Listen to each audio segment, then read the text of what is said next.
Search करें अवामी news. मुल्क भर की ताज़ा तरीन खबरों से बाखबर रहने के लिए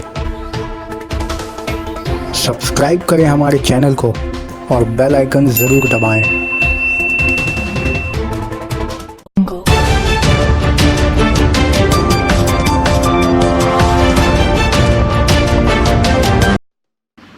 मगरबी बंगाल की राजधानी कोलकाता, हुगली और मेदिनीपुर जिला के कुछ इलाकों में ज़लज़ले के झटके महसूस किए गए हैं। बताया जा रहा है कि शाम करीब 4:30 बजे के आसपास मेदिनीपुर के घटाल, नारायणपुर, हुगली और कोलकाता में ये झटके महसूस किए गए हैं, जिसके मुतालिक अभी खुलासा नहीं हुआ है कि इसकी तेज़ी क्या थी।